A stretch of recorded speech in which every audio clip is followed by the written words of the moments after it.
पाकिस्तान के top doctors के साथ अपॉइंटमेंट बुक करें, वो भी पेशेंट फीडबैक देखते हुए।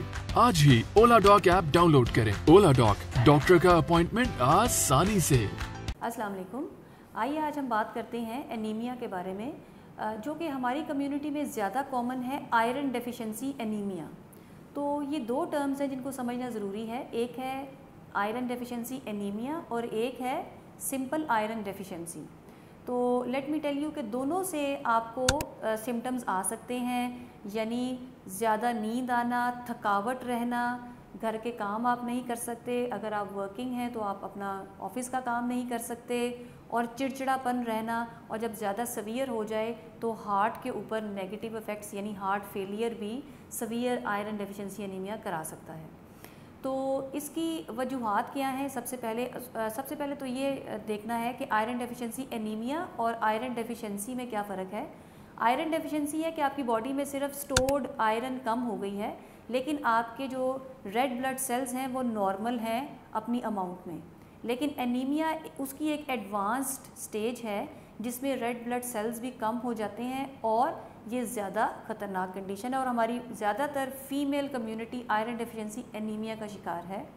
इसकी वजूहात क्या है? सबसे पहला, ख़ुराक में आयरन का कम लेना, जैसा कि गोश्त, सब्ज़ियां हैं कुछ, और भी बहुत सी डाइट हैं जो कि आयरन रिच हैं, होल ग्रेन्स। इसके अलावा फ़ीमेल्स में उनको पीरियड्स आते हैं हर मंथ, और जिसको हैवी पीरियड्स आते हैं वो ज़्यादा रिस्क पे होता है कि उसको आयरन डेफिशिएंसी एनीमिया हो जाता है। इसके अलावा अगर आप स्टूल में ब्लड पास कर रहे हैं, जो कि यंग एज में कम होता है और ओल्ड एज में ज़्यादा होता है, जब खुदा न खास्ता आपके बड़ी आंत में कोई मसला हो जाता है, या आप पेशाब में खून जो है वो लूज़ कर रहे हैं, जो कि कंडीशंस जिसमें आपको उसकी अलामात भी आ जाती हैं। हमारी कम्युनिटी में ज़्यादातर रीज़न है आयरन डेफिशिएंसी एनीमिया की पुअर इनटेक और हैवी पीरियड्स। तो इन दोनों को मैनेज करना बहुत ज़रूरी है। डाइट आपकी अगर सफिशेंट नहीं है तो please talk to your doctor, और डिफरेंट आप मटेरियल स्टडी कर सकते हैं जिसमें आप इम्प्रूव करें अपना आयरन इनटेक। दूसरा, अगर आपको हैवी पीरियड्स हैं उसकी मैनेजमेंट बहुत ज़रूरी है। उसके लिए अल्ट्रासाउंड और फिर उसको लाइट करने के लिए टैबलेट्स मौजूद हैं, जो कि आप अपने डॉक्टर से डिस्कस करके स्टार्ट कर सकते हैं। इसके अलावा अगर इन चीज़ों से आपका एनीमिया सही नहीं हो रहा, आपको चाहिए कि आप उसका एक्टिव ट्रीटमेंट करें, जिसमें टैबलेट्स भी अवेलेबल हैं और इंजेक्शंस भी। टैबलेट्स जो हैं वो ज़रा स्लोली एक्ट करती हैं और आपको 2-3 महीने लगते हैं अपना रूटीन के हीमोग्लोबिन पर जाने के लिए, लेकिन जो उसके साइड इफ़ेक्ट्स भी होते हैं जैसे कॉन्स्टिपेशन।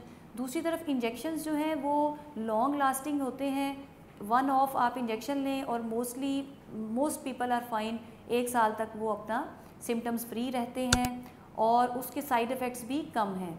तो ये इसका ट्रीटमेंट ऑप्शंस हैं। इसके अलावा एक और कॉमन एनीमिया है, विटामिन B12 डेफिशिएंसी की वजह से भी एनीमिया हो जाता है, और उसको हमें कैसे पता लगता है? वो ब्लड टेस्ट के ऊपर हमें वाज़ेह तौर पर नज़र आ जाता है कि क्योंकि खून के जो रेड ब्लड सेल्स होते हैं वो बता देते हैं कि ये एनीमिया किस रीज़न की वजह से है। तो इसका इलाज बहुत ज़रूरी है ताकि आपकी ज़िंदगी एक हेल्दी ट्रैक पर चल सके और आप कम प्रॉब्लम्स का शिकार हों। Thank you. पाकिस्तान के टॉप डॉक्टर्स के साथ अपॉइंटमेंट बुक करें, वो भी पेशेंट फीडबैक देखते हुए। लाखों लोगों की तरह पाकिस्तान के सबसे बड़े डॉक्टर नेटवर्क का फायदा उठाएं और आज ही ओला डॉक ऐप डाउनलोड करें। ओला डॉक, डॉक्टर का अपॉइंटमेंट आसानी से।